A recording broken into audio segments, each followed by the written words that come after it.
अच्छा, तो आज से 2 या 3 दिन बाद होली है। शायद उस समय आपको ये सब ना बोल सकूं मैं, इसलिए आज आपको मैं होली की ढेर सारी बधाइयाँ देना चाहूँगा सबसे पहले, ठीक है। और होली 8 मार्च को है और अभी इससे पहले कहा गया था कि उस दिन अंतर्राष्ट्रीय महिला दिवस भी है और उस पर बातें कही गई कि भ्रूण हत्या के बारे में बात कही। उसमें कहा गया कि महिलाओं पे जो अत्याचार हो रहे हैं उसके बारे में भी कहा गया। मैं ये कहना चाहूँगा कि सारे इतने बुरे नहीं हैं हम, ठीक है। बस इतना कहना चाहूँगा कि हर महिला बेचारी नहीं, हर पुरुष अत्याचारी नहीं। तो इस बात को मैं यहाँ पे कहना चाहूँगा और अब शुरुआत करना चाहूँगा अपनी कविता से जो महाभारत पर आधारित है और जिसका नाम है विध्वंस। रण में बहता रक्त रगों से धरती में मिल जाएगा, रण का होगा कोलाहल, वो प्राण निछावर कर महावीर कहलाएगा। हो विशाल चाहे तेरी सेना, विध्वंस में जलता मेरा सीना, वर्चस्व लिए आज फिर अपना नाम अमर कर जाऊंगा, कर्तव्य में बलिदान अमर कर जाऊंगा। क्षण क्षण क्षमता से अधिक, पल पर करुणा से रहित, इस जीवन में चलता जो षड्यंत्र मिटा कर आऊंगा, युद्ध कौशल से निपुण सौगंध पूर्ण कराऊंगा। चढ़ा प्रत्यंचा बाण लिए ब्रह्मास्त्र सापना, शत्रु हो पराजित चला बाण लिए अस्त्र गांडीव सापना।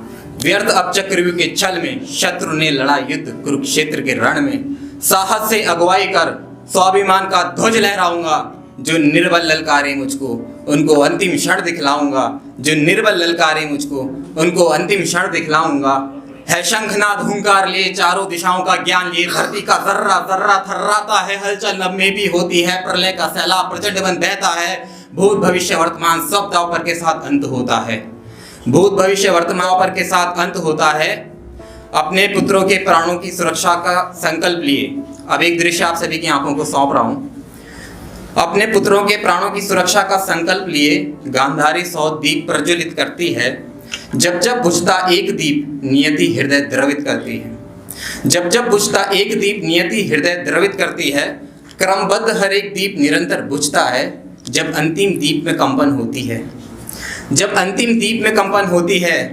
अपनी दृष्टि का दमन करके प्राप्त तपस्या का फल संचित करके नेत्रों पर आजीवन पट्टी का प्रण उतरता है, दुर्योधन का शरीर वज्र का बनता है।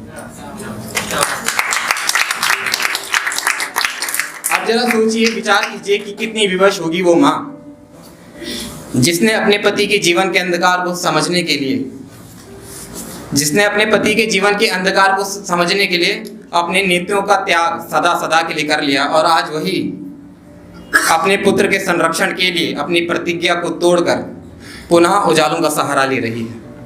तो उसी पर लिखा था मैंने कि अपनी दृष्टि का दमन करके प्राप्त तपस्या का फल संचित करके नेत्रों पर आजीवन पट्टी का प्रण उतरता है, दुर्योधन का शरीर वज्र का बनता है। सर्वाधिक प्रयास हुए, सब अनायास हुए, सब कुछ व्यर्थ हुआ, कुल का नाश हुआ, दुर्योधन का भी वध हुआ। तो अब महाभारत के खलनायक कहे जाने वाले दुर्योधन, उनकी मृत्यु होती है। मगर एक बात जो सदा मुझे विस्मित करती है वो है दुर्योधन की मित्रता। और अब अगर मैं उनके परम मित्र की बात यहाँ पर ना करूँ तो ये कविता अपूर्ण है। इसीलिए एक मैं महारथी की बात यहाँ पर कर रहा हूँ जो सम्रांगण में प्रवेश कर रहे हैं कि एक कीर्ति की गाथा सुन लो, शौर्य पराक्रम की परिभाषा सुन लो। रणभूमि में प्रवेश करता कौन है कवच कुंडलधारी। अब परिचय सुनिए। जग में जहां वो चलता है मुश्किलों का मनोबल झुकता है, जग में जहां वो चलता है मुश्किलों का मनोबल झुकता है। तरकश में है बाण लिए, धनुर्विद्या का ज्ञान लिए, कवच कुंडल दान किया, अपने सामर्थ्य का प्रमाण दिया। कौन है कर्ण?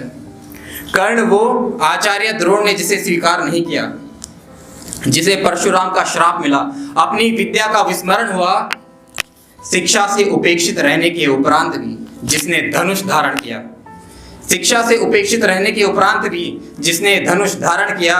कर्ण वो जिसने लड़ा युद्ध सत्य जाना कि पांडव उसके भाई हैं, फिर भी मित्रता का पक्ष सदा चुना। कर्ण वो जिसने अपनी माँ को वचन दिया, अर्जुन के सिवा सभी भाइयों को जीवन दान दिया।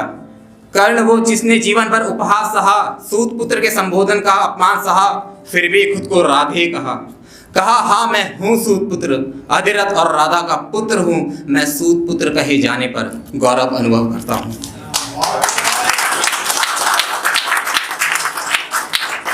मैं सूत पुत्र कहे जाने पर गौरव अनुभव करता हूँ। कर्ण वो जिसने माधव का प्रस्ताव स्वीकार किया। ये उस समय की बात है कि जब उनका रथ का पहिया भूमि में धंस जाता है, उनके हाथ में शस्त्र नहीं, और ये देखकर कृष्ण अर्जुन से कहते हैं कि उठाओ शस्त्र और यही सही समय है, वध कर दो कर्ण का। और कर्ण कहते हैं कि यदि आप युद्ध भूमि के नियमों का उल्लंघन करेंगे तो मैं ब्रह्मास्त्र का आह्वान करता हूँ। लेकिन जैसे ही वो ये करना शुरू करते हैं, वो अपनी विद्या को भूल जाते हैं। तो कैसी नियति है ये, कैसा प्रारब्ध है जो बार बार उस व्यक्ति को छल रही है, जो जीवन भर आघात कर रही है। तो ये देखते हुए कृष्ण कहते हैं कि यही सही समय है राधे, समय आ गया है, अपनी मृत्यु को स्वीकार कर लो।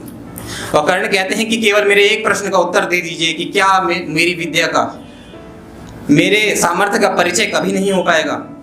ये सुनकर कृष्ण कहते हैं कि जब तुम्हारे हाथ में शस्त्र नहीं, तुम्हारे रथ का पहिया भूमि में धंस गया है, तुम्हें अपनी विद्या का विस्मरण हो गया है, ऐसे अवसर का लाभ उठाकर तुम्हारा वध करना पड़ रहा है, क्या यही तुम्हारे सामर्थ्य का प्रमाण नहीं राधे? तो यही सुनकर कर्ण अर्जुन से कहते हैं कि सूर्यास्त से पहले वध कर दो मेरा, क्योंकि ये रथ का पहिया यदि भूमि से बाहर निकल गया प्रिय अर्जुन, तो समय का चलन बदल जाएगा। तो इसी पर मैंने लिखा था कि कर्ण वो जिसने माधव का प्रस्ताव स्वीकार किया, रथ का पहिया धस जाने पर संघर्ष किया, संध्या के समय सूर्य के छिप जाने से पहले उन्हें अंतिम बार प्रणाम किया, मृत्यु भी वहन न कर पाए जिस तेज को उस सूर्य पुत्र ने धरती से प्रस्थान किया, मृत्यु भी वहन न कर पाए जिस तेज को उस सूर्य पुत्र ने इस धरती से प्रस्थान किया। और अंतिम 2 पंक्तियों से संपूर्ण करना चाहूंगा अपनी इस कविता को कि अब घोर विडंबना देखिए, जिन 5 भाइयों को जीवन दान दिया, जिस माता ने पहचाना नहीं, उनके मरणोपरांत, कर्ण के मरणोपरांत कैसे कर्ण को उनका साथ मिला है कि जिसने जीवन भर अस्तित्व छुपाया कर्ण का, वो माँ आज उसी के पास थी। चिता की धधकती लपटें थी जहाँ मशालों की संख्या 5 थी, चिता की धधकती लपटें थी जहाँ मशालों की संख्या 5 थी। जो जीवन में प्राप्त नहीं कर पाया, वो उनके अंतिम संस्कार के समय भाइयों का और उनकी माता का साथ उन्हें प्राप्त हुआ। बस इसी के साथ मैं आप सबसे विदा